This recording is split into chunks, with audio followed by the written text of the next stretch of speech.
My name is Nick Place, and with me is probably one of the best who's ever done drug recognition expert and criminal interdiction, Joe Keil. And we're here to present the 2019 Wisconsin drug trends. Joe, you and I have talked about doing something like this for a long time, and I think this is a good resource not just for first responders, but for teachers, social workers, other people that have come up and said, "Hey, I want a resource out there. I'm a little behind on drug trends, and they're just looking for something, and hopefully we can give that to people." Well, one of the things is it's constantly changing. It's one of the hardest things to keep up on, and it's just one of the things that you have to continue to do while you're working patrol or while you're in the schools or whatever it is your job entails is keeping up on all these trends. So we're gonna put a little disclaimer right now.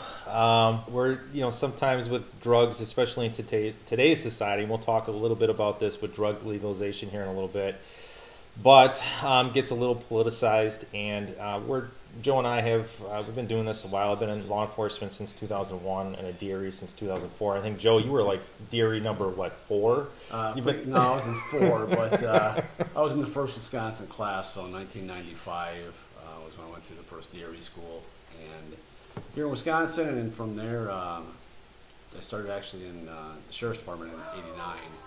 And have been doing DRE and DRE instructor since 1996, so a long time.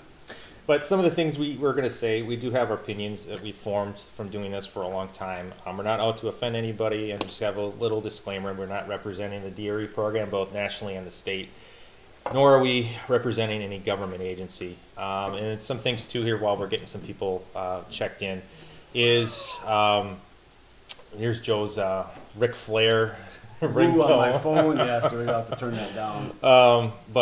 Yeah, if people are interested, some things that I'm doing on the side here with my marijuana classes is the 420 for patrol. So if people are interested, we cover just a intro into societal trends and the history of cannabis. We talk about how that applies the endocannabinoid system. I have a great co-instructor, Kevin Burke. We talk about how cannabis affects the body and what to look for field sobriety tests. We talk about different types of cannabis, and then also a little bit of a legal section at the end as well. And Joe, we got your conference coming up. There's something I like to call the Joe Keil Anti-Crime Symposium coming up in September. Yes, the National Operation Rush Conference will be September 17th, 18th, and 19th. It'll be in Green Bay, Wisconsin this year. It'll be at the Keil Convention Center. We've got speakers coming from all over the country, some local ones, including Nick here, who's going to be doing a session on the ABCs of THC. It's going to be a pretty interesting conference. I think it's going to have a lot of great speakers again coming in. Yeah. So transition to the rest of the presentation here. So let's get at it. So it's some things that Joe and I talked about here. It's some things that we see coming up. Some of these are things that we've seen around for a long time. Something like fentanyl. I don't think Joe is leaving Wisconsin anytime soon. In fact, we're going to see more of it. You know, I had said it probably 10 years ago that you're going to stop seeing heroin eventually, and a lot of people didn't believe me. And the reason I say that is because it's actually happening pretty much all on the East Coast now. I've got a friend who's a chief out there, a deputy chief, and that's what they're finding is everything is becoming fentanyl and less heroin. And I think that trend is going to continue. One of the biggest reasons is you have that growing season for the poppies, for opium, and with fentanyl you can have the clandestine labs making it 24/7, 365 without having this growing season and workers to pick poppies and then drying the poppies and cutting the poppies and all these things that go along with it. That's why I think you're going to see the fact you'll see more and more fentanyl, and the fact that it's also much more potent than what heroin will be. Something also that we've seen on the national stage that gets talked about a lot is with the current opiate problem that we have in our country. Every time there's been an opiate problem, we've seen a stimulant surge afterwards. And I think in our state with methamphetamine, it's definitely the case. We've seen a lot of methamphetamine. We'll talk a little bit about just where we live here in Manitowoc and some of the problems that we've had with methamphetamine, but it's definitely a statewide problem. And then also we'll get in and talk about some marijuana concentrates. I know in my 420 class, Joe, I know you've talked about this with your Operation Rush class. A lot of questions about vape pens, and very popular. We're going to touch a little bit on that. Correct, along with edibles and drinkables, and many of the things that are becoming legal in a lot of states. Wisconsin isn't there yet. I'm not sure what will happen here. I know what my hope is. but who knows what's going to happen. We're also going to talk about over-the-counter drugs and RX or prescription medications, and why you also see those many times with illegal drugs such as methamphetamine, cocaine, heroin. You see the combinations of these things. And if any of you guys have gone to my class or Nick's class, we talk a lot about the half-lives of drugs. And if you understand the half-lives of very half-life.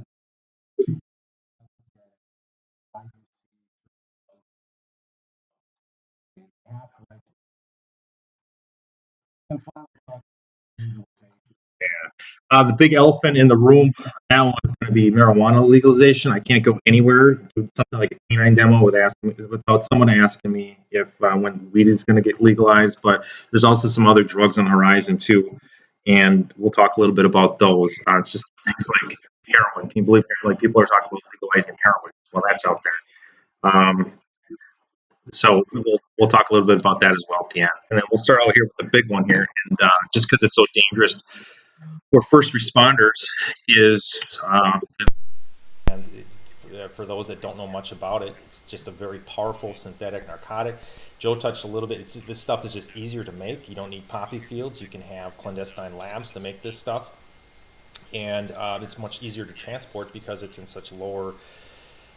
It's such more powerful. You don't need as much supply to transport it because you can have much lower amounts to smuggle it. You have to remember that when fentanyl is also used medically, so that we have, patches for people with cancer or severe pain management problems. So there are fentanyl patches that are also out there. We're not talking about those types of fentanyl, even though those are medically produced. We're looking at the ones that are now being made synthetically by labs, usually majority of it, which is coming actually from China, and then through Mexico and then up through our borders. One of the reasons we need a wall. Yeah, and then too with I think two things that's gonna make this or why it's not going away is you talk to a lot of drug users, and one thing they like about fentanyl is they get a better high from it, right? You build up a tolerance with fentanyl or just using heroin over time. They're constantly looking for something that's better, and fentanyl is just much more potent. They're going to get a better high from it because they're always chasing that initial high that they first had when they took the drug. And like I said earlier, everything on the East Coast they're finding is already cut.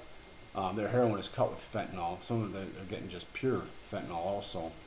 So usually what happens is something starts on the East Coast or the West Coast, and it works its way inward and eventually gets to Wisconsin.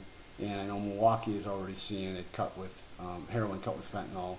I'm sure you're seeing it here also in Manitowoc. Yeah, then we'll talk a little bit just some precautions to take. The internet hasn't done us any favors at all. It's just where a lot of you look at DEA reports, some of the training that we've been to. The reports are a lot of this stuff is coming from Mexico, though China is usually what we have heard from. That's usually where a lot of this stuff is coming from. So, but China recently passed some restricted controlled substance laws with their country, and Joe, you kind of talked about this before we sat down here. They have kind of a unique penalty now. Yeah, Not that I don't think it's going to stop a whole I haven't been lot. able to confirm it. From what I've heard, though, is they've developed a thing where that if you get caught manufacturing fentanyl, it's punishable by death. Ooh, So a little bit stricter. No recidivism there. One of the things that you have to remember, guys are asking me now, what about searching of cars, and what about using dogs in cars and so on, with the fentanyl being out there, and that becomes a judgment call. One of the things I looked at or would look at if I was still on patrol is, am I going to put my dog in this car and risk his safety? Well, one of the things to look at is what drug are we looking at, and then you go back to DRE with that. So if you can start to determine what individuals are using opiates or if they're using stimulants. I'm not saying that, they might not take fentanyl and also add it into cocaine. That's always a possibility. But am I not going to utilize my dog's full abilities on the inside of the car? I would say it depends upon what I'm seeing in terms of paraphernalia, what the drug user is using. If it's opiates, probably not, because then it's a higher increase of probable injury to my dog or overdose if it's fentanyl in the car. Or if it's cocaine, methamphetamine, we all use the precautions in terms of, not letting our dog get into it. But, and again, that's where it comes down to judgment calls. If you are going to be searching a car, things are going to change though, especially with the fentanyl that's out there. One of the things that you want to do is, we've always said use gloves when you search. Well, now double glove. I always suggest using two different colored gloves. That way, if you have a black glove and a purple glove, and you tear the purple one, you immediately see the black on the inside. You know you've already lost one area of protection. The other thing is to do is, guys look at this and go, are you crazy? It's like, you might have to buy yourself not just a surgical mask, because that really doesn't do a lot for you, but actually like a dual snorkel mask while you're out there searching these cars on the side of the road. Now, again, what I do on every search, I think a lot would depend again, what am I seeing in the physical signs and symptoms that the individuals are displaying. If they're displaying signs of opiate use, then you probably go that route. If they're displaying the signs of methamphetamine use, then I'm probably not going to go that route.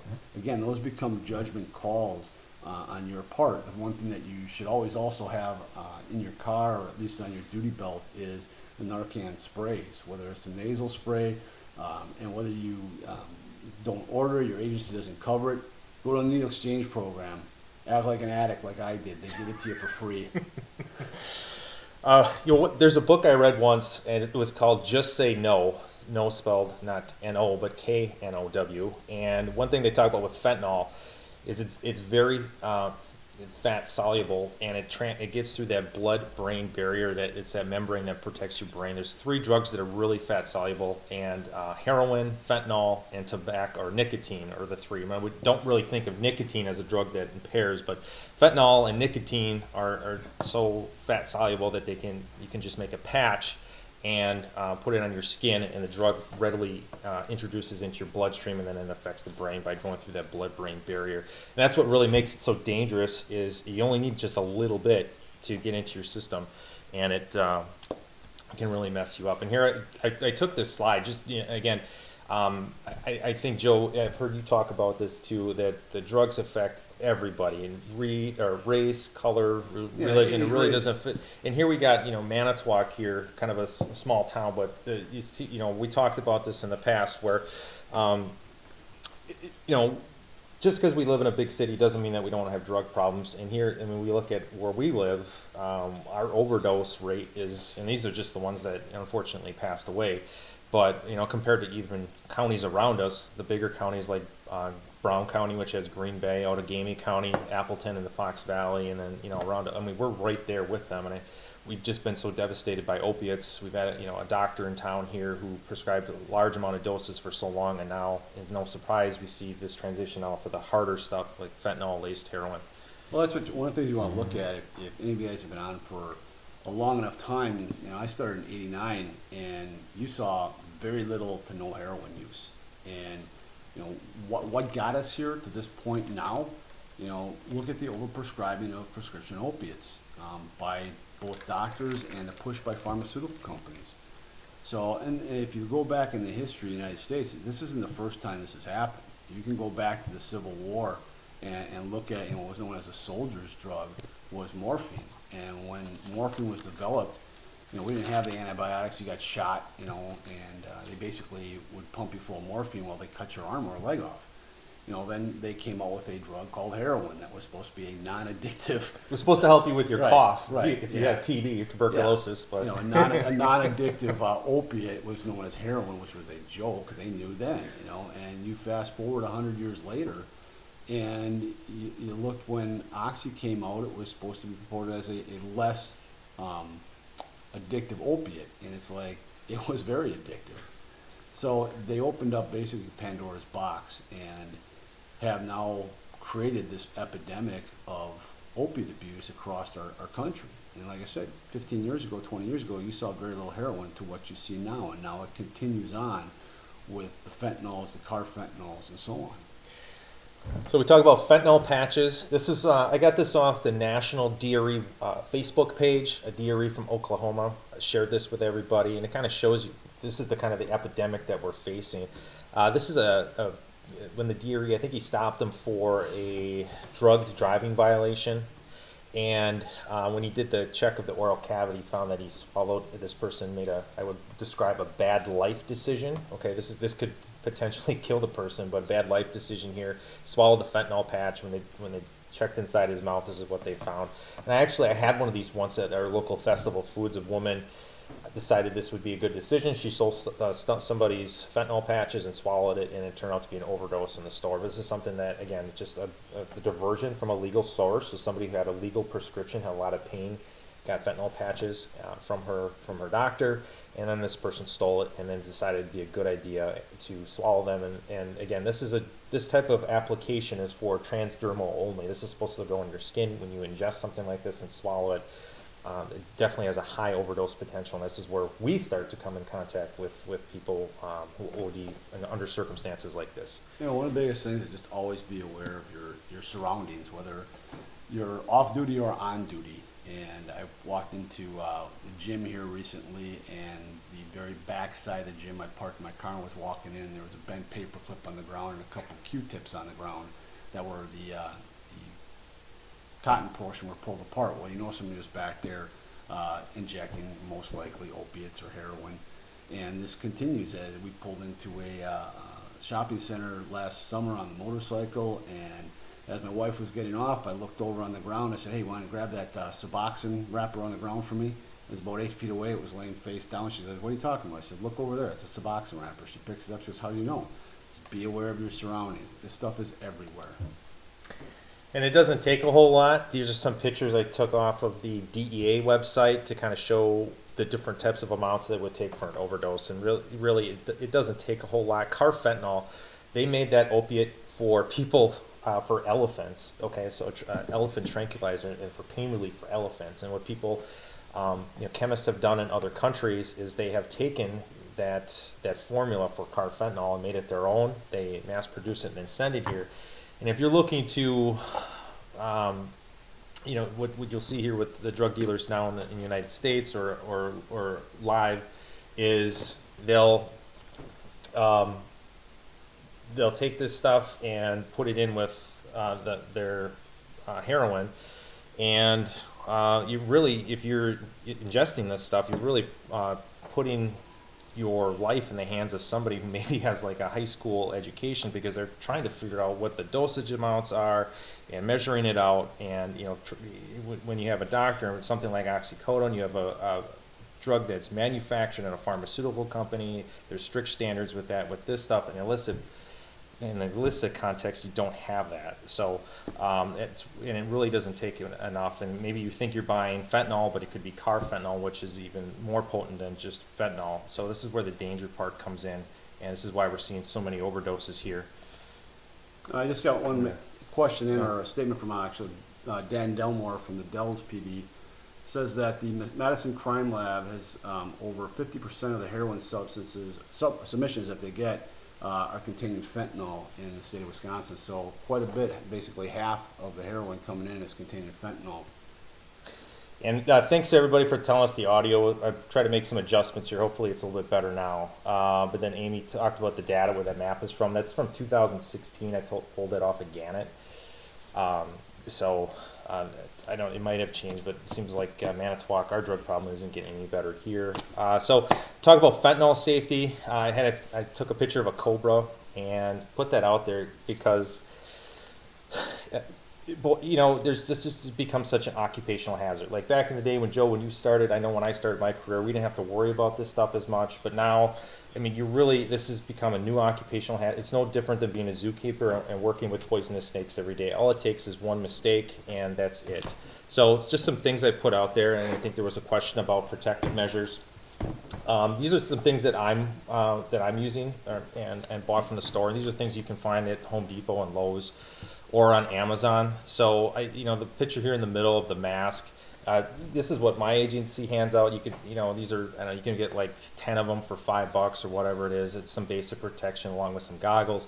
But I'll throw out some suggestions here for people to protect yourself. And Joe kind of mentioned some of these here before about using a mask respirator. What you're going to want to find now, the DEA recommends what's rated an N95 mask.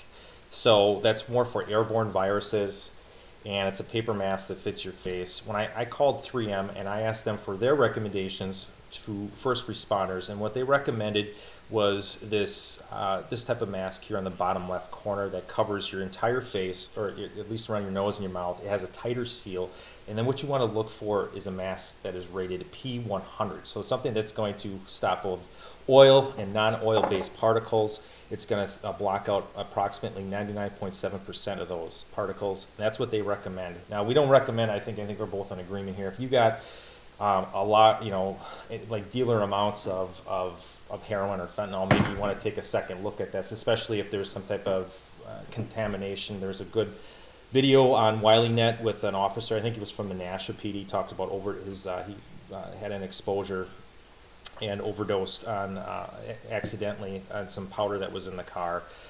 So, I mean, if you have that kind of circumstance, you might want to look at a higher level of protection and treat it almost like a hazmat scene. So this type of mask, again, it's available. I bought it at Lowe's for $40. I would recommend wearing something like that if you're dealing with heroin. That's any type of heroin. Now most of it's just laced with fentanyl.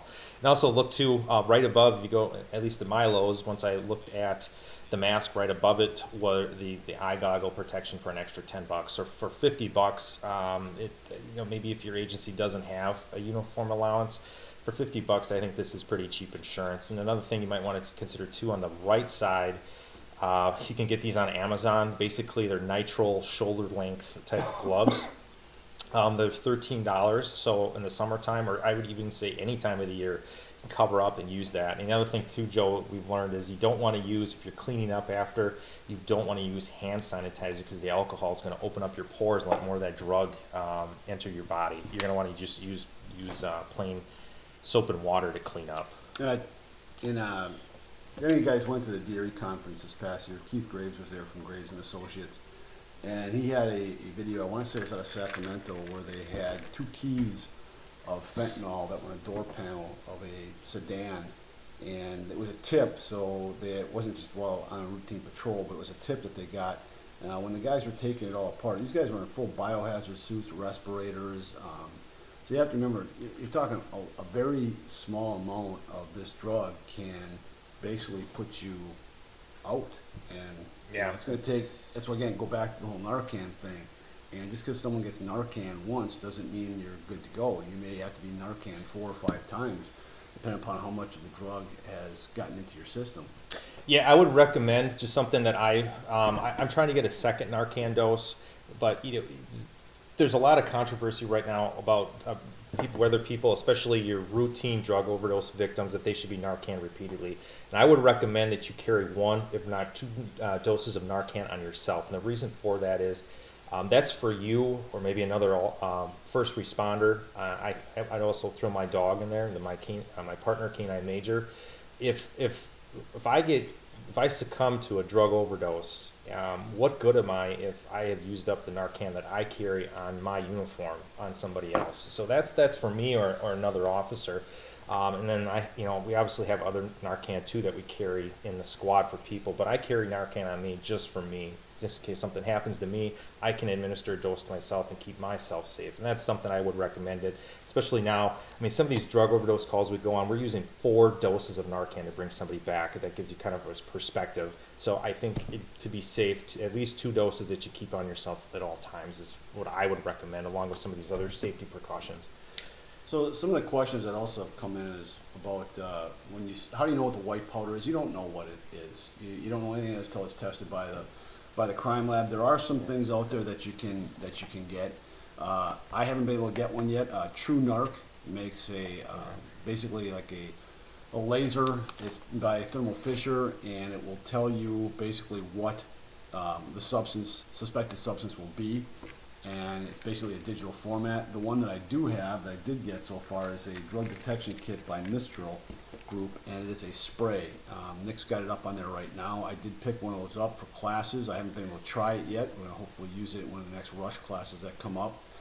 Basically, this will test, rather than having a bulk amount to test, this will test any like small microscopic basically pieces that if you see on a carpet, you see a white powder or a substance that you're unsure of what it is. Basically what you have on the kit is you have multiple spray bottles, And within those spray bottles, you also see on the bottom left-hand side, you see these um, lot numbers. You have a blue canister and you have some gray ones. Basically, what happens is you pick the number that's correlated with the spray bottle. These kits basically have a white piece of paper inside. It's clean and there is a sticky side to it. So you peel off the sticky side, you basically press it onto your suspected substance, and then you pick what spray you believe it may contain. Now the sprays can have, even though it says, you know, cocaine, it will test for multiple different things. Now, in terms of this is what well, as good as a crime lab, no, obviously not, but it will give you at least one PC and give you an idea of what the possible substances that you are dealing with in terms of all the various drugs that are out there. So it's another option that's out there for you, is that kit. Yeah, and then Ian Thompson, Eau Claire PD officer, brought up in the comment section here. Good point here, Ian. The buddy system. You want to utilize the buddy system if you're either finding stuff in the car. You got to have somebody look out for you. I had a little scare about a month ago, 2 months ago, where I was on a drug overdose call. I drove into the PD, and I started feeling a little lightheaded. And I had my lieutenant meet me out on the street, and everything turned out to be fine. But if you're around this stuff, you've got to look out for each other and utilize the buddy system, because just in case something would happen to you, and again, having your Narcan doses on you in case something would happen. And what we're being taught on the national level, in fact, it's almost become comical when you hear the banter go back and forth between the drug recognition experts, is getting away from the narc pouch testing, the stuff, you know, like the pouch here in the middle of the screen. That's becoming the way of the dodo bird. Agencies are getting away, just too dangerous. And some of the things that Joe has brought up here, a little bit safer options, especially the Fisher Scientific device, the True Narc. I know these are expensive, but then one, you got to figure out how many narc supplies are you buying in a year? How much does that cost? You add that up over a couple of years, not to mention the safety of officers testing this stuff. And I think it pays for itself right there. So these are we're getting away from the narc pouches and getting into these other methods just because they're safer and the lower risk of overdose potential for first responders. And then after every opiate surge, Joe talked about the Civil War, the invention of the hypodermic needle and morphine, and after that we had cocaine. We look back to the 70s when we had a big heroin surge then, and then you saw the crack cocaine epidemic. After World War II, there was an opiate issue, and we saw amphetamines bring up, and then this time the big opiate problem was the over prescribing, like Joe talked about, of opiate medications, and now we've seen methamphetamine. We also have a big uptick in cocaine use. But with this one here, methamphetamine is taken over, and some things I think why we're seeing this increase. A lot of my people I talk to that have used methamphetamine say it's the poor man's Adderall. Joe, I think we've seen for a long time, kids have been prescribed, especially this millennial generation, they've been prescribed Ritalin and Adderall for their ADHD medications. It's been going on for a long time, and obviously there's some diversion there. Kids that were prescribed this medication sold it, and others then took it. It's commonly used in colleges for a study drug, and it's no surprise people switch to methamphetamine because basically it's the same exact thing. All right, one of the things that, before we go there, you're probably looking at the slide on the right. That's a female's leg. It's Joe's prom date. Yes, that's out of Oregon when I was out there. And I didn't meet this female. The guys in the rush class we were talking about, you know, addiction and so on. And one of them sent me the picture right away. He said, this is a female they were dealing with. They were talking to her on the street, and they looked down, there were maggots actually on the ground. And they were like, what the heck are these maggots from? Pulled up her pants leg, and that is probably one of the most severe cases of injection and necrosis I've ever seen. I'm hoping that next time I'm out there this next year I actually get to go and meet her if she's still alive. But when you look at that, that is probably the most infected leg I've ever seen. If you look, both legs actually have it. One leg is worse than the other. But that's just to give you an idea of that. So many people had asked about the crocodile drug and stuff, and it's like, well, I haven't seen any known cases in the United States here of crocodile heroin, and our problem with that, those things will do the same thing. It's the sharing of dirty needles. It's the drugs are caustic going into the body. Wherever you take the drug, your body's going to take a pronounced hit from that area. If you snort it, well, you're going to have your septum, probably get a hole within it. If you smoke it, lung problems, and if you inject it like this one here, and this isn't just weeks, this has been years of substance abuse for this female. If you look in the next corner, there's a picture of a judge there. That's actually Judge Irvin or Ira Colvin. He was sentenced to 12 years in prison for methamphetamine. He was actually caught across state lines. I can't remember if this was Missouri or Alabama, somewhere down in that area. I don't remember exactly, but in the class I was at, the guys had told me the judge in their jurisdiction had been busted for methamphetamine, and they told me quite the story, the whole story behind this. But they ended up, after the judge was arrested, they actually did a search warrant on the judge's chambers and found methamphetamine and a meth pipe in the judge's chamber. So he was actually, they suspected it, the officers did numerous times because he was in court on cases, and he would be doing the typical methamphetamine, bouncing around, can't sit still, making decisions, irrational, and this was actually a judge. So go back to that whole age, race, creed, color, economic status, it doesn't matter. Anybody and everybody can become involved or become addicted to any one of these drugs that are out there. Another thing I hear from my methamphetamine addicts is they're using this drug almost like caffeine. So, normally if you have somebody who, gets up for work, or, like me, middle of the night, I like to have a little caffeine stimulant to keep me going. A lot of them are using the methamphetamine for the same thing. It's a pick-me-up. They smoke either a point or 2 or 3 points, whatever their tolerance is, and that kind of keeps them going. I remember a guy that I spoke to got into a crash, and he said he works 2 jobs, he's got a family, he needs to keep going, so he smokes methamphetamine more or less like you and I drink coffee. And the other perception is this methamphetamine isn't as risky as heroin because of the overdose potential, but that's a false narrative. So, people are well aware that if they use too much heroin, that they're going to overdose and die. And perception is that methamphetamine's an upper, and they're not going to have that same overdose, which is true. You're not going to overdose like you would with heroin, but eventually your body can only take so much abuse, especially in a binge cycle. Eventually, if you take too much of the drug, your heart's just going to poop out and you're going to die, or you're going to get some type of disease. That's a technical term for cardiac arrest. Yes. So you look at drug use in 3 ways. There's experimentation. Basically, when you were 16 years old and mom and dad were gone for the weekend and you had a party and you drank some alcohol. That's experimentation. And the next thing that then starts is abuse. And that's when you use something specifically to get high. So is it possible to try a drug the first time and not become addicted? Yes, it is. Is it possible to try a drug the first time and become addicted? Yes, it is. And that goes back to the biggest thing that I learned through all my years of this stuff is that drugs are so person specific. And I've had people that did not like methamphetamine but loved heroin. People that did not like heroin but loved cocaine.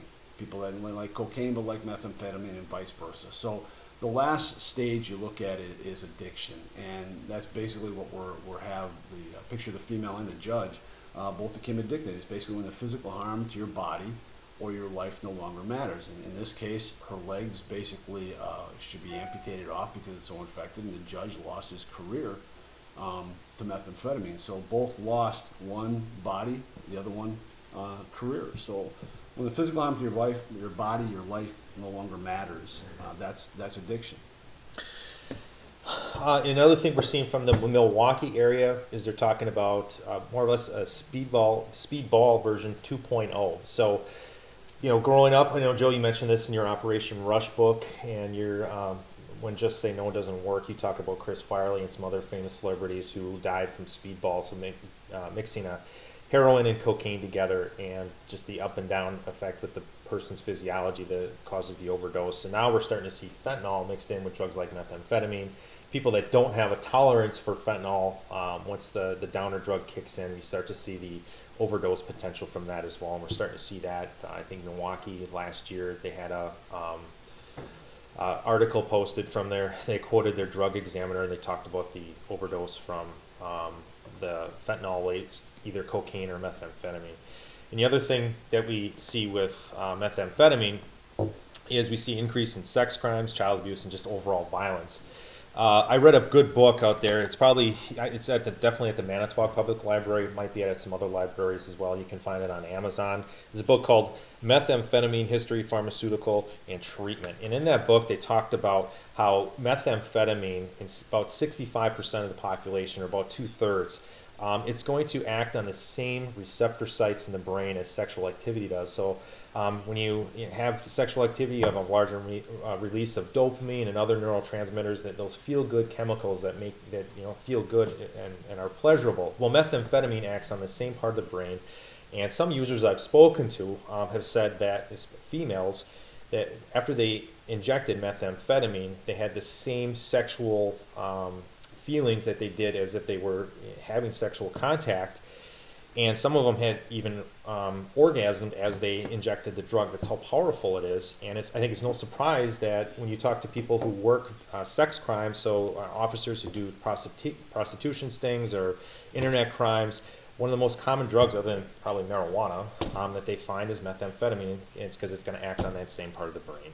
One of the things I remember, I arrested a guy for possession of intent to deliver ecstasy.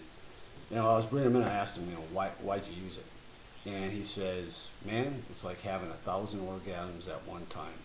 So if you look at drugs as an injectable orgasm, and if having sex is good, but having drugs is 1,000 times better, it's no wonder that people repeat or go back to trying to have that same experience over and over again. Again, the intolerance build up. It's not always going to be the same.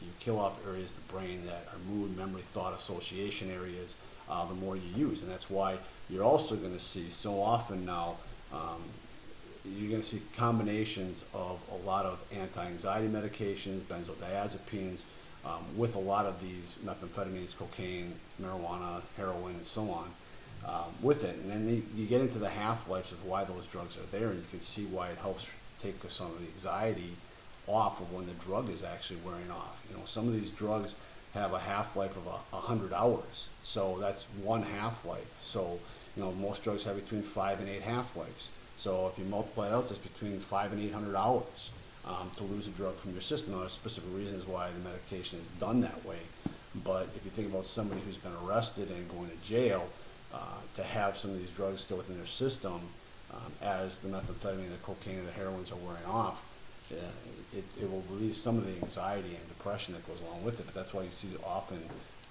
street drugs in combination with prescription medications. Right, and the other one too, I remember you talked about this in your Operation Rush class, how sex and drugs go together. And coming across a young man, maybe in his teens or 20s, who was using methamphetamine or another drug like ecstasy, which is very chemically similar to methamphetamine, and they have Viagra on them. Now, why would a teenager or 20-year-old have Viagra on them? Not saying that maybe in your old age you need something like that, Joe. I'm good. But when you're, like you say, when you're in your 20s, you really shouldn't have a problem with your plumbing. If you see, if you're a guy, you shouldn't have, everything should be working fine. But seeing Viagra, that's just for someone that young is suspicious, and it's going to lead to something else. So again, it goes back to pieces of the puzzle. And I see this in a lot of my classes is look at, you've got a time period that you're going to have contact with somebody. Do the pieces of the puzzle fit together? Are there things that don't make sense? And a 16-year-old Viagra doesn't make sense. There's some other drug use going on that's causing erectile dysfunction. At that age, possibility, high probability, there's probably going to be ecstasy. So you look at that, and then you look at the paraphernalia that goes along with it. What are you seeing in the car? Are you seeing, pacifiers? And again, things go in streaks. Sometimes a drug will be popular for a while, in some areas of the country it's popular, and you go somewhere else, it's not even popular, they hardly ever see it. So there's a lot of variables that come into these things.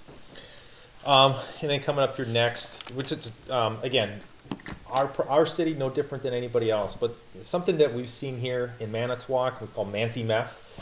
The problems that have unfolded from methamphetamine abuse. Well, first we'll talk about just child abuse situations and just violence as well. So child abuse, this is pretty common with methamphetamine abuse. When parents abuse methamphetamine, unfortunately the kids suffer as a result. And something, Kevin Burke, again, a guy I teach with, I would say, Joe, probably the most knowledgeable DRE in the entire state, just a phenomenal resource. But something that Kevin has said when he teaches is just look for things that are normal. I mean, everybody has had normal interactions with people throughout their lives. From childhood through adulthood, you get to recognize what normal looks like. And then look for things outside of normal when you think about drug impairment. So your methamphetamine user, dilated pupils, sweating, Joe talked about repetitive speech, can't sit still, those types of things, elevated pulse. Those are things that are outside of normal.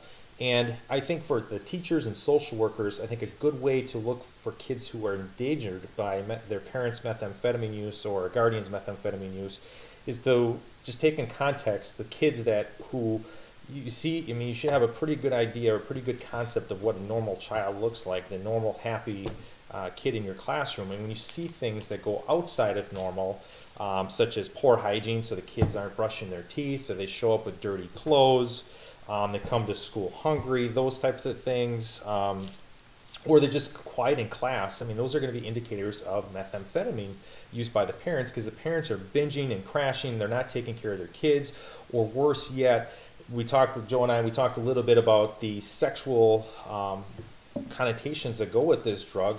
The parents could be exposing their children either by themselves or having a third party come over and sexually abusing the children. And unfortunately, that's what happens too often with this drug. And we saw this past summer here in Manitowoc, where a 3-year-old little boy was beaten pretty badly to the point that he died. And I mean, we're not releasing any sensitive information here. This is all from press releases. The little boy died as a result, and the mother, or not the mother, but the caretaker admitted they smoked methamphetamine 3 times a day. And I think it's no wonder here we see an unfortunate incident where a 3-year-old little boy died as a result of his caretakers abusing methamphetamine. So, and then the other thing that popped up here last week in Manitowoc, unfortunately, we had an officer-involved shooting in September, and you can see the details of that online. But one of our officers, Officer Fielder Clark, solid police officer, good guy. Unfortunately, he was put in a pretty bad situation, and he had to use deadly force in an incident. But when the tox results came back on the suspect, Bruce Smith, he had a dose of methamphetamine in his system. And it's no secret out there that people that use methamphetamine are more prone to violence. In fact, if you look, I found on U.S. News and World Report statistics that the Georgia Bureau of Investigation, so pretty much their version of DCI, they keep track of officer-involved shootings, and what they found was that 20% of their officer-involved fatalities, those people had methamphetamine in their system, and those are just the ones that were, that unfortunately were fatalities. That's not counting other use of force incidents and the ones that were saved. So it kind of puts in perspective, probably more out there than what these statistics tell you. But it's definitely a problem, and it spills over to not only law enforcement and first responders, but again, it goes into schools, and social workers are going to see the results of methamphetamine use as well. And then marijuana concentrates, Joe. 710. It's kind of the new 420. Yep, spin it over and spill yourself some oil. So, if you're unfamiliar with concentrates, now most people think back to when they were in high school. We talk about marijuana. It's definitely evolved over the last 20 to 30 years. 20 years ago, you're looking at marijuana flower, or the plant. It had usually about a 5% THC rate. Now that's your flower. High times said the average street rate is 18%. I think that's on the low end, and most of it you're going to see, especially when you and I went out to Colorado. We went to the different dispensaries, and they were easily in the 20, and that's low. I watched a documentary the other night, and the grower laughed at anything that if they grow it under 20%, they throw it out. It's not what they want. So some of the things you're seeing with concentrates, just some of the paraphernalia that's out there. So we talked about the 710 sign. That's the new 420 that's out there. To oil spelled backwards. And unfortunately, with the old glass bongs or water bongs that you saw back in the day, when you try to dab or the oil-based cannabis concentrates with some of the old water bongs, what happened was those got clogged up. So they needed to find a new device to smoke these with. So they turned to some of these like glass pipes here. And there was I think a cannabis conference in San Francisco, or Cannabis Cup in 2010 in San Francisco. And this design was rolled out then, and what you see here, what's different than your usual glass smoking device, is there's on the top right here, this is called what's called a nail. This particular one is a quartz nail, but you also see them in titanium and sometimes in ceramic. Again, it's user preference, like Joe talked about with other drugs, of what the user wants. Quartz, what people tell me is if they can heat it up and it cools a little bit quicker and a little bit better taste with the concentrate, as opposed to titanium that holds its heat a little bit longer. But this type of device here, it won't clog up as much as the traditional glass bongs, and then you'll start to see some silicone holding devices along with the dab devices here to get the concentrate out of there. Silicone is preferred because it's just easier to clean up. The concentrates themselves are pretty sticky, so with a silicone device, it's not going to stick as well. Plus, if you do have problems cleaning it up, you could put it in the freezer and it comes off pretty easy. And then the device on the bottom right, I see these a lot in head shops in the area, in my area, but I don't see them too many just on the street, or just the nectar collectors. I think most people are using some some glass device here or other type of medium. But the concentrates, it includes just not the dabs, but the vape pens, again, pretty popular. Edibles, we talked about that a little bit. And the other thing to consider too is you're not only getting a higher dose of THC, or the active agent in marijuana, the delta-9 tetrahydrocannabinol, you're also getting some of the bad stuff that comes with it. And if you look at states like California, they have a lot of quality control. Starting July 1st, you couldn't sell any cannabis in California if it had above restricted amounts of things like pesticides and fertilizer and heavy metals, those types of things. But when these drugs or concentrates are produced illicitly, you're going to start to see, especially if they're made by cartels that are using grow operations and pesticides and fertilizers that have been banned in the United States for 50 years. That's what they're using to put on these plants, and that's what these people are ingesting in their bodies, even when they smoke just regular cannabis. But with the concentrates, you're getting a higher dose of the bad stuff that's in there as well, and that creates a problem. And I've even seen some of my drug influence evaluations where I'm seeing signs and symptoms that aren't entirely consistent with cannabis, but when the tox results come back, it shows the delta-9 and the metabolites, but there's some other things in here, and it makes you kind of wonder, what else is this person ingesting other than just the cannabis that they thought? So Nick, years ago when the vape pens first came out, they actually looked like little cigarettes. You plugged them in and got them charged up. And now we've changed. We've gone to, how many generations of vape pens are there now? Right. Well, they talked about, we had a great presentation at the National DRE conference. So they're up to 5 different generations of vape pens. That's how they presented it. And so you had, just starting out with, like you said, Joe, back when you were a kid, right? Yep, the e-cigarette. Yeah, yes. The e-cigarette, and then it evolved to just the atomizer, and then it became the mods. Okay, so you could take your vape pen and make different modifications to it. You can make a better battery, change out the cotton, change out the coils that are inside, all these different modifications. And then the 4th generation, I'll show a slide in the next part here, but they were made just for waxes and concentrates and almost looked like a meth smoking device, a little bit of a bulb.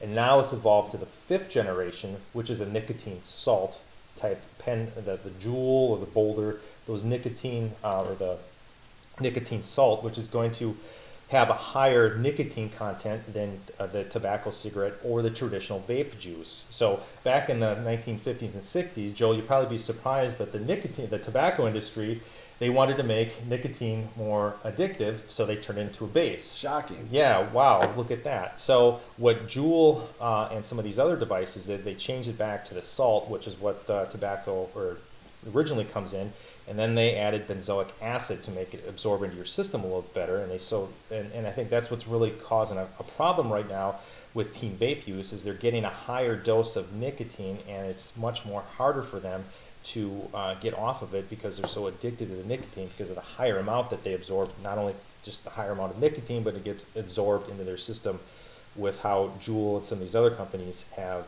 devised them. So how are they actually putting the, let's say, illegal substance within a vape pen? Okay. Why don't you explain how that's So, done? yeah, so in the bottom or top right, this is an officer who took my 420 class, and he sent me a picture of, this one just turned out to be legit, but just kind of give you an idea here at the top right. So it's pretty easy. If you want a how-to, just go to High Times and just put in the search feature Juul marijuana concentrate. It should come up, or marijuana oil, Juul. And so this top right photo here, just get a regular screwdriver and you pop off the top. On the top here in this black portion should be some cotton. And if you want the nicotine hit, I guess you could leave it in there, but you take the cotton out, and underneath this black part should be a rubber gasket. So you go in, you pop that off, you dump out the nicotine, and then you can put in your concentrate oil. So if you, whether you get it from a legal source, or if you get it from a diversion, or you make your own oil, it's not that hard to do.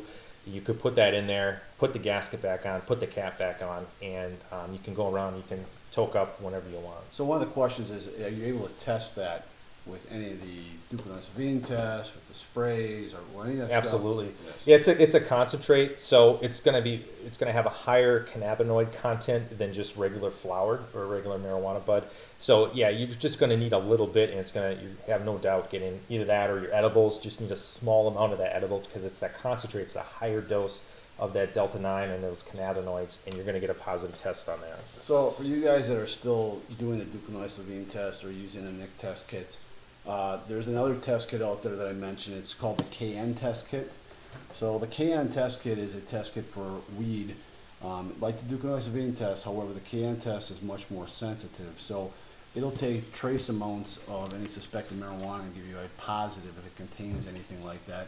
Again, you go back to the sprays that we mentioned earlier. One of the things, like I said, I just picked up, and also go back to possibility of using TrueNarc on a lot of these different things. So here's just an idea of some concentrates. Now the oldest one that's out there, been out there for millennia really, is just regular plain old hash.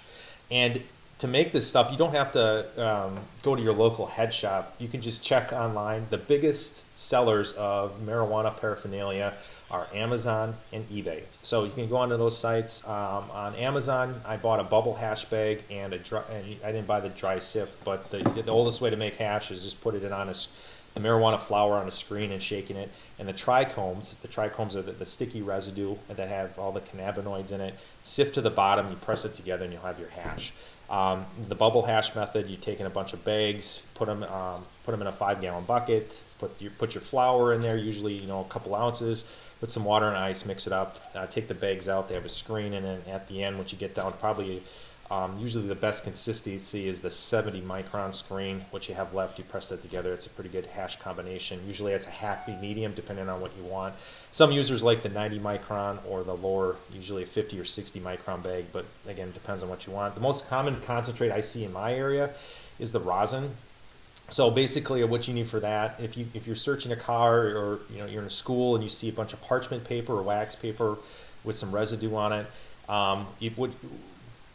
what we see here is they take the marijuana flower, put it in the paper, take like a hair straightener, so all you need is heat and pressure, and the rosin, the residue that comes out from that is your dab. And you're not going to make a whole lot with that application, but again, it's a concentrate, and it's just what they say is a safer way of ingesting cannabis, because you're not using like butane hash oil, which we'll talk about here in a little bit, or some other type of hydrocarbon to extract the cannabis or the trichome from the plant. And we've got a video of the butane hash oil, don't we? Basically, you can use also a PVC pipe, common method, and basically pack it full of marijuana.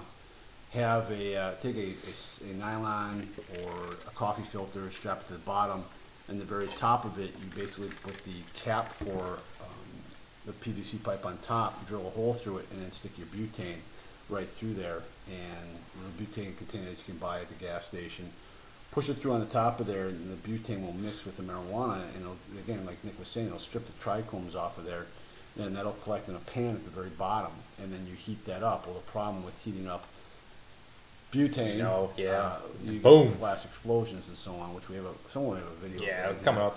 Okay. Just real quick here, just on because again, we get a lot of questions on vaping, but what you're going to see here real quick is a trend by the federal government, the FDA, is they want to phase out tobacco cigarettes to pretty much have enough nicotine, barely have any nicotine in it, so it's not addictive. So the trend right now is for vaping, because right now, until the government has new guidelines that they want rules set in place by 2021, but that's why you're seeing this change. And you have really two types. So your conventional cigarette or marijuana joint is combustion. So you smoke it, light it up, smoke it, and that's going to be the combustion method. But your vaping methods are going to be either convection, which is where you transfer the heat through the marijuana or the oil or concentrate, whatever you have in there, by passing hot air, or by conduction, where basically you put the oil or there's some dry herb things, vape pens out there where you can put your marijuana on the hot surface and put your vape pen together and then inhale that.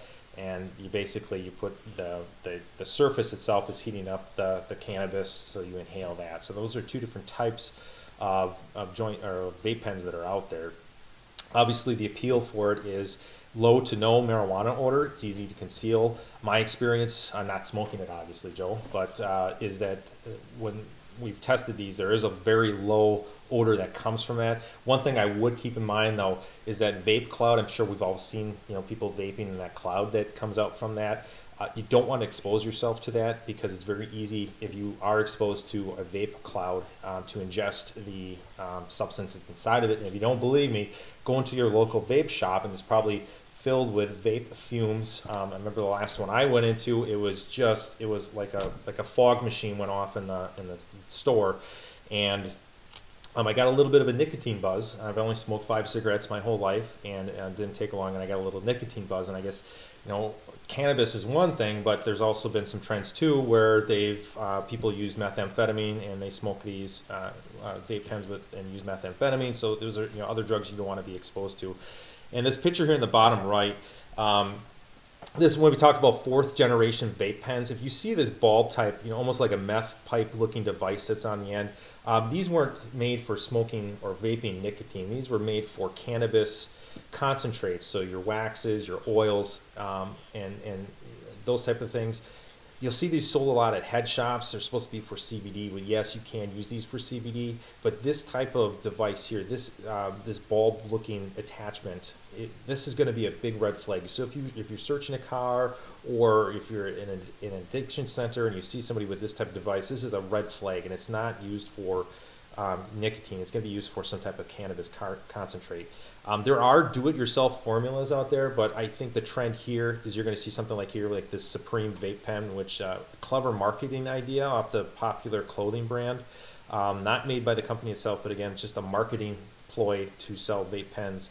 I think you're going to see more of the cartridges rather than do-it-yourself formulas. I just think it's just easier, and people have the vape pens themselves. All you need is a cartridge. A lot of these are just the regular 510 thread, and it can go on to any standard vape pen, and they can smoke out of it. So I think that's what we're going to see here.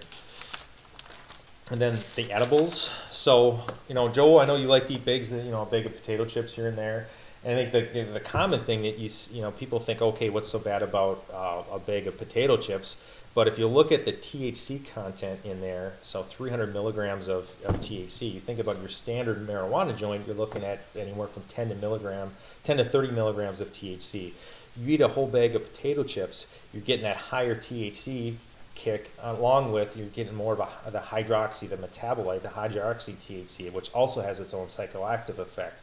So you're almost getting you are getting a double dose of cannabis when you do the edibles. Well, this goes also back to the whole physiology of the body. And if you look at, when you smoke something, you can generally start to feel the effects of it. Where edibles, you have digestion that takes place. It takes a while to get into the small intestine, absorb into the bloodstream, get through the blood-brain barrier. And so one of those things that you look at is people take it, aren't feeling an effect, so what do?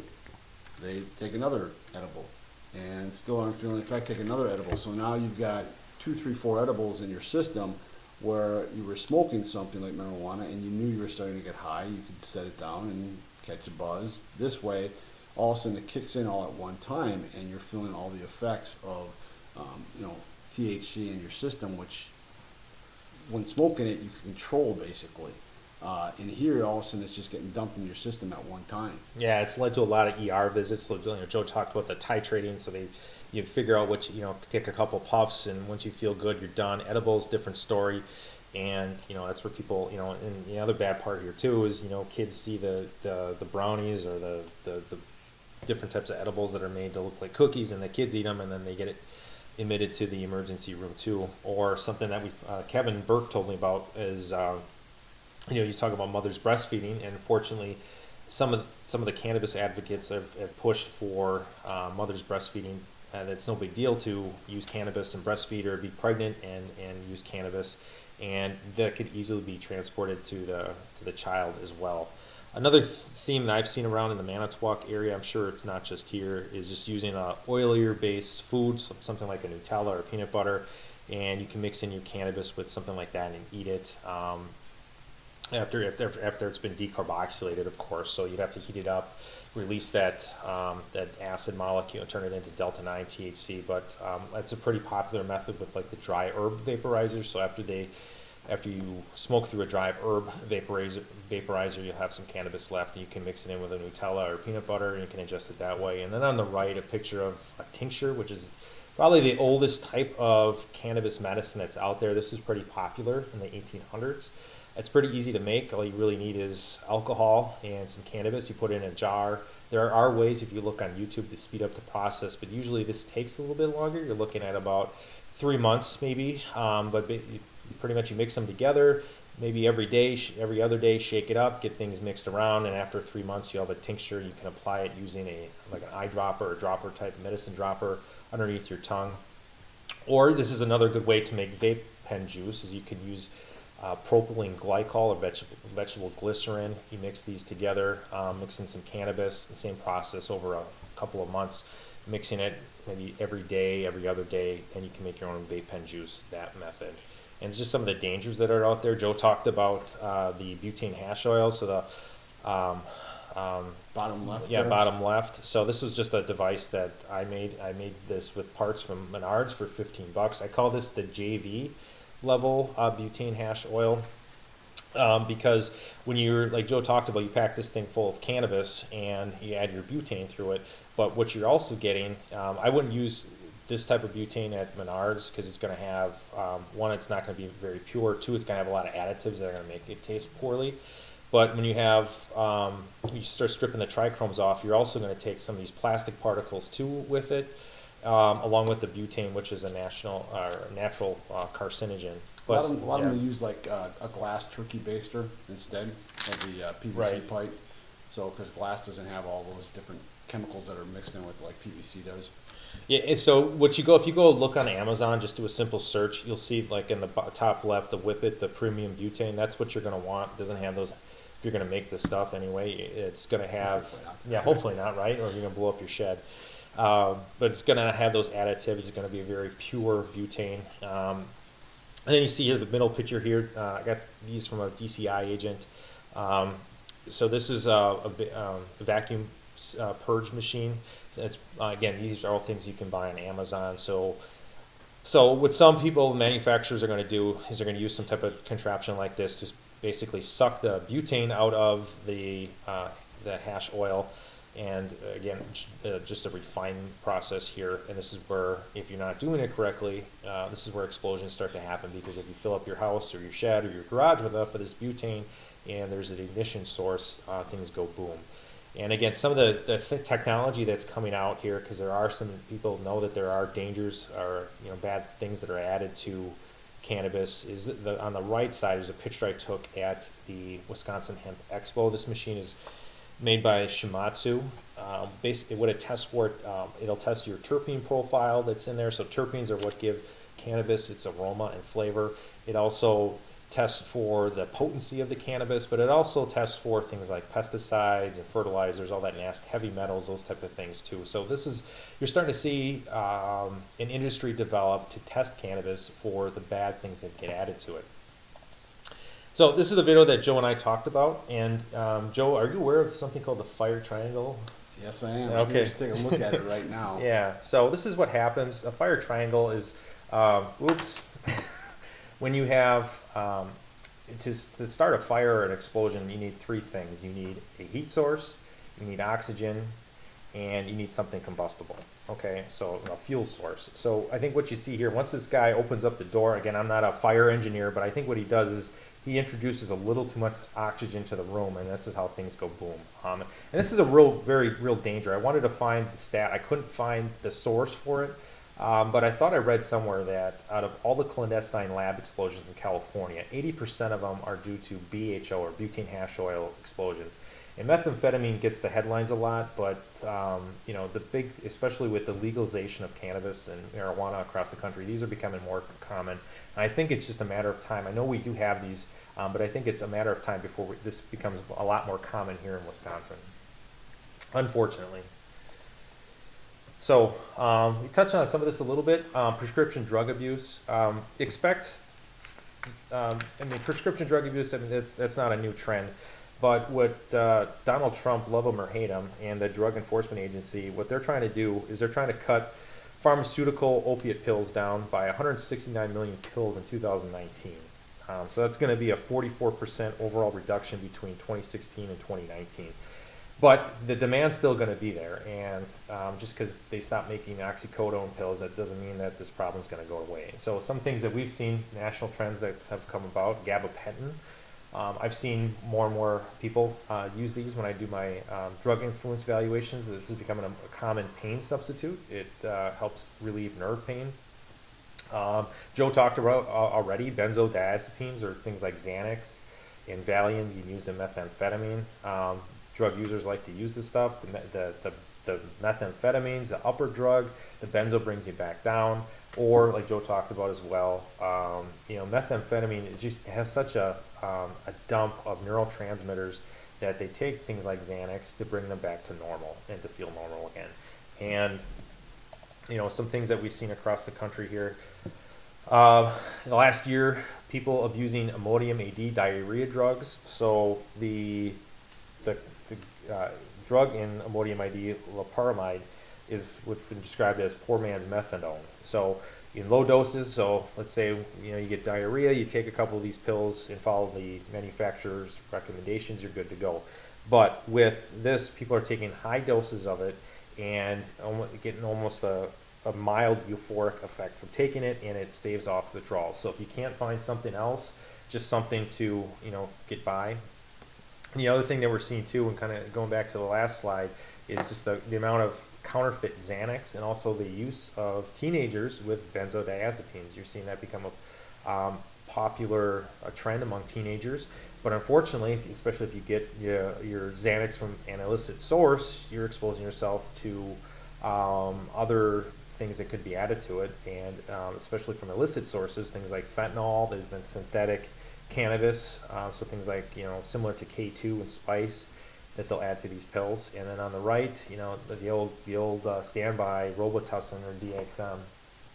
When we were talking about the combinations and why you're seeing some of these things, this goes back for quite some time. You can go back to the 1970s and you could look at Elvis's death, amitriptyline, codeine, morphine, diazepam, amibarbital, phenobarbital, methaqualone, mepridine. All these things, along with others, were in his system at the time of his death. When you start looking at Michael Jackson, propofol, and benzodiazepines, so many of these guys that have overdosed have one drug. Don't just have one drug in their system. There's a cocktail of drugs in your system. And one of the things, if you think about it this way, and this is what helped me with understanding drug use, is think of it as a lock and key system. So if you've got 100 locks on a wall or 1,000 locks on a wall, and I give you 50 keys, you get to open up 50 locks. If I give you 50 more keys, you get to open up 50 more locks. Well, if you take one drug and allows you to open up 800 locks, you love that drug. And if you take another drug in combination with it and it gives you 50 more locks to open up, it's opening up basically different neurotransmitters within the brain. So you're getting different feelings, different enjoyment from the different drugs, and combinations will give you even more. And that's why I remember talking to an addict out in Idaho one time, where we had talked about the drugs and the sex and so on, and she's the one that told me that sex is good, drugs are better, and then add sex toys to it. And there's, again, why you see the combination of all these things together is look at the brain and how you are opening up different areas of the brain, the pleasure areas of the brain. And the more that you open, the better everything is going to feel. And then drug legalization. Some things on the horizon here. Things I never thought we would see when I started my career, but here we are. So the push now to legalize more than just marijuana. A lot of this is under a concept, things like LSD and ecstasy and psilocybin mushrooms. They want to use these, open these up for therapeutic and medicinal purposes. And the stuff I've read online is a lot of it's called microdosing. So you're not taking like a party dose of the drug. You're taking a very small amount, maybe a tenth to a quarter what you would for a recreational purpose. And they're using it in psychotherapy. So people that have PTSD or depression or ADHD. And basically what they're trying to do is reset the person's central nervous system with these drugs. So you're going to start to see there was a push to legalize this in California. They didn't get enough votes to put it on the ballot. I've seen Denver, Nova Scotia, and Canada, and then Oregon is going to put it on the ballot in 2020. So I wouldn't be surprised as you start to see they're using the same playbook that the medical marijuana people have done. But as these things become legalized for medicinal purposes, expect more diversion to happen. And then legalized heroin. Joe, are you ready for prescription heroin? Yeah, no, I'm not. I'm not ready for the safe injection sites either. Yeah. Yeah, again, just these are things that are on the horizon. With the opiate epidemic that's out there, people are looking for other options. I'm not big on any of these here. Safe injection sites is so people can be monitored in case they don't overdose. Some of these places are even testing for fentanyl, like just because people take heroin, like that's safer than fentanyl. I mean, they're all bad. And then again, the prescription heroin, some of it's being proposed for cancer patients because especially if they're in a terminal state because they're going to die anyway. Why not give them some heroin on the way out? But again, if it's a pharmaceutical grade heroin, they know it doesn't have those other contaminants in it. And then the elephant in the room, Joe, the push to legalize marijuana in Wisconsin's at full steam. Boy, I think it'd be hard to argue. I know there was a lot of Trump haters with this last election, but there were also a lot of people across the state that came out to vote for cannabis, and I think that played a large part in how the election swung, where we saw our attorney general and governor get kicked to the side, and Democrats took their place. So, some things on the horizon here. After I saw the election results, I thought, hey, this is probably going to be coming, but now you got people, assembly leaders, and especially the state senate leader, Scott Fitzgerald, are saying, hold on a second here. We don't want legalized pot. Scott Fitzgerald has come out against even medicinal marijuana. Well, I think what some of these guys are seeing is what some of their states are now dealing with because of the legalization in their states. The changes in the number of crashes that have happened, the OWIs, the injury accidents, the great bodily harm accidents, the fatalities that have happened because of the legalization of marijuana. And one of the reasons that we see so many more arrests for it now is because you've got more DREs and you've got more guys that are trained in A-Ride. So if you get a chance, make sure you get yourself to an A-Ride class if you haven't had one. DRE schools there's 2 of them this year, so if you can, you'd like to get to DRE school, put in for those.